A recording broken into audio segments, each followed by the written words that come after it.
Maybe because it's plastic, it's lightweight. I just feel like it's not, you know, you really have to check and double check it to make sure it's fully engaged before you let the bike sit on it. I see it as a potential source of trouble. This is the last bike you want to drop. I hear that some of the side fairings, you know, go for $1,500 a piece. I believe it's this one right here. So this is not the bike you want to drop. The tank, the fuel tank itself is like $2,300 on the 2021. I looked it up. So this is not the bike you want to drop. It's just not the bike you want to drop. So the kickstand is a big issue for me. I just feel like it doesn't give me the confidence I need when I need to let a 520-pound bike stock lean on it, especially not a $30,000 bike, and a bike that has this kind of finish where the slightest scratch shows like, you know, I don't know, it's visible from 6 miles away, just because of the mirror finish. Bike is fantastic. Anyone who tells you otherwise is a liar. Other difference between this bike and the ZX14 is the handling. Very, very different bikes. It's a heavy bike here, like I said, over 500 pounds stock. Once you put the exhaust down, it gets much lighter, but it's a heavy bike regardless. One of the things that I love about it is the way it corners. Now, people tell you it's heavy, people tell you feel the weight, whatever, which is probably true when you're comparing it to Ducatis or much lighter bikes. It's probably true. However, in stock settings compared to the ZX14, this bike here gives you extreme confidence in the turns.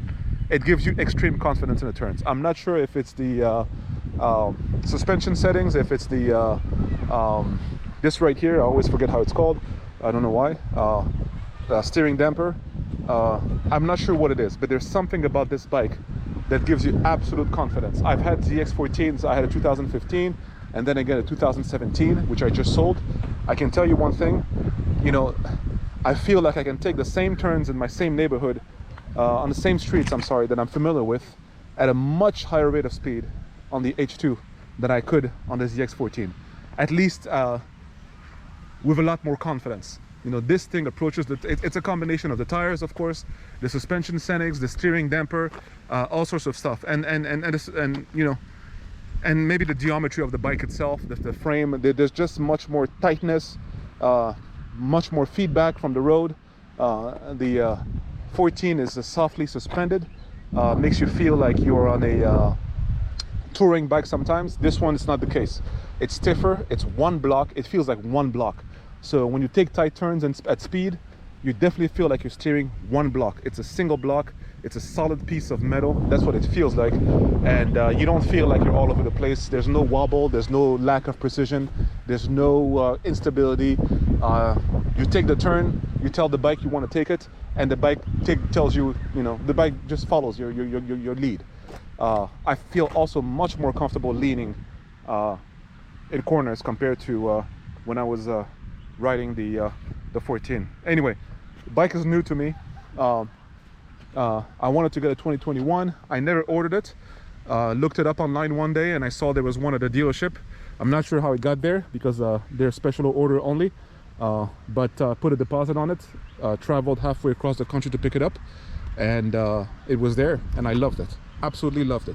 People who tell you this bike is ugly, I guess, you know, everybody's entitled to their opinion, but I'm telling you, until you've seen one in real life, and yet again, until you've ridden one, you do not know what you're talking about. I'm going to be very honest. You do not know what you're talking about until you've experienced the H2.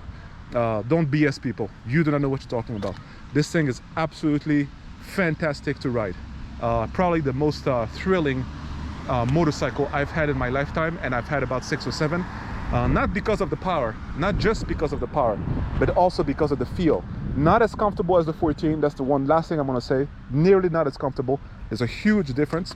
The seat itself is much firmer with less padding, of course, but the whole seating position is a little more aggressive. I feel like I'm leaning a little more forward. I feel like it's more geared towards an aggressive riding style.